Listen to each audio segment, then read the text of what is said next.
So today I'm back with another low intensity but high damage output DPS build for PvE in Guild Wars 2. Today we're gonna take a look at Necromancer and in particular we'll take a look at Reaper. This build is very fun to play, it's very tanky for a DPS build and it's very easy to play as well.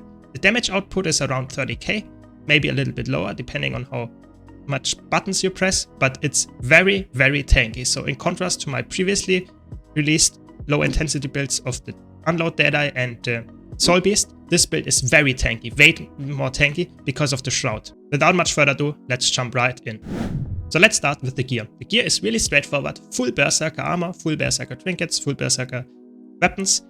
With Dragon Hunter rune, if you want to go with infusions, you can go for power infusions. Very straightforward. The only exception is to get to 100% crit rate, you have to go for an Assassin's Amulet. So just more precision than power. That's the only exception. Other than that, full Berserker. For your relic, you go for Relic of Fireworks, the most straight up damage option. Very easy.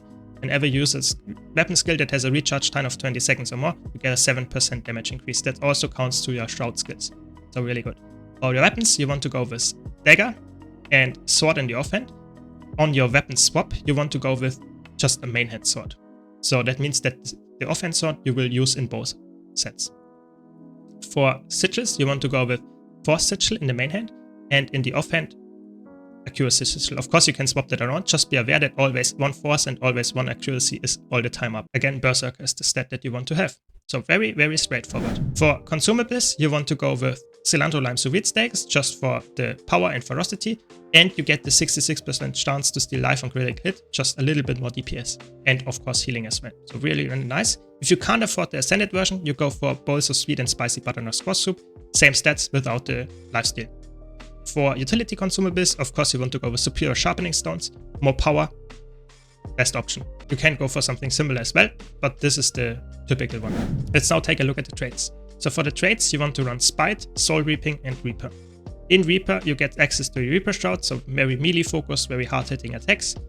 Then you get some passive damage whenever you crit against the chill target. That's really nice, just passive damage. Whenever you strike foes within the range, you actually get some nice damage increase and you get actually some healing. So 4% healing, just that's like really good passively.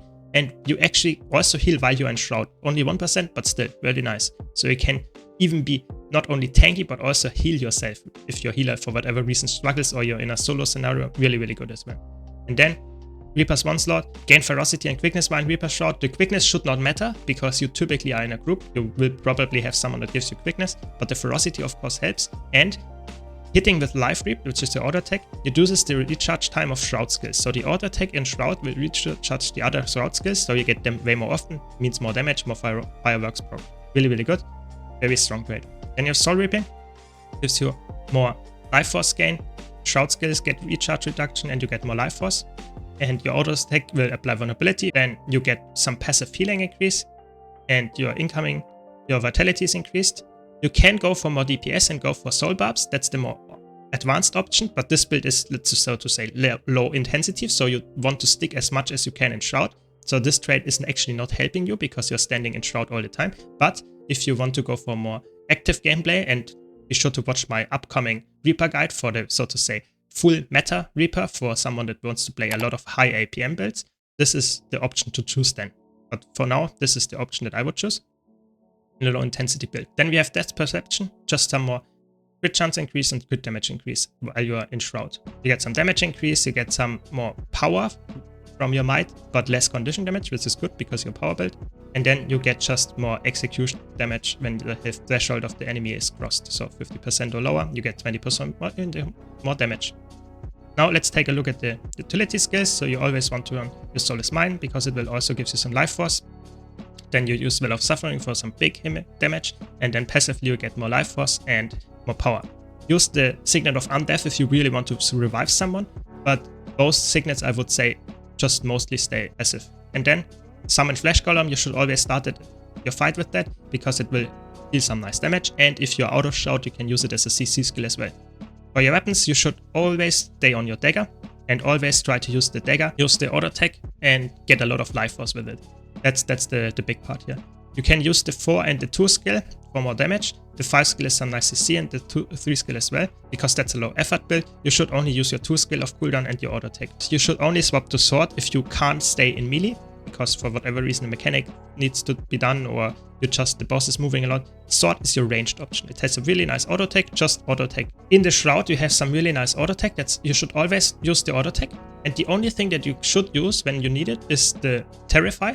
Only once, not double click, but only once, because that will give some nice damage reduction so that you're even more tanky. For example, if you know there will be attack incoming, use that and you deny a lot of damage. So the 4 and the 5 are used to proc your Fire Wreck Relic and deal some nice damage. So that means that you should not use them together. So you should always wait until the Firework Relic proc is running out and then you use the other one. Until then, you should only use the auto attack.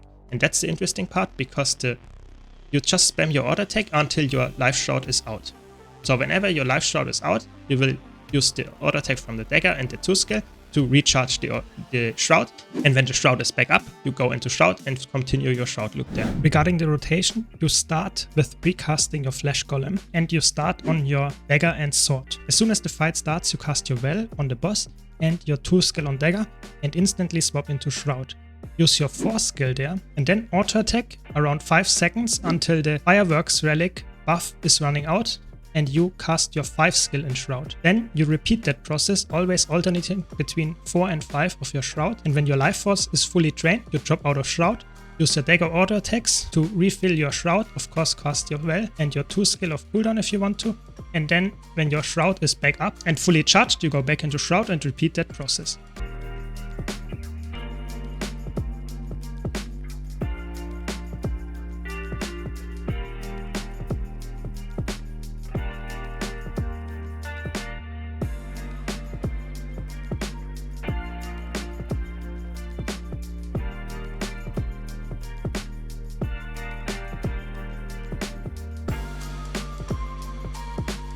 That's all you need to know. It's really easy, very fast-paced in that sense.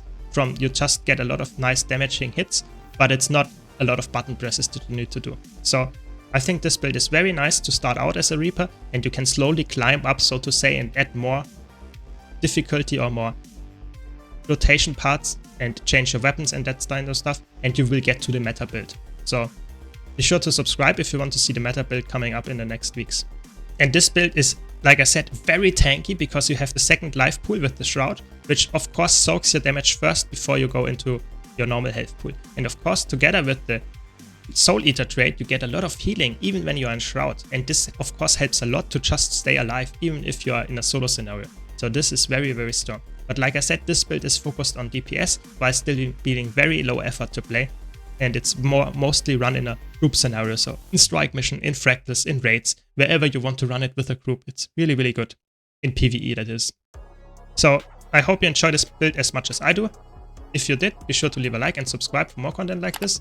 Thanks a lot for watching. Thanks to all my supporters on YouTube, Twitch and Patreon. Thanks Malice, thanks Lane, and I hope to see you all in the next video.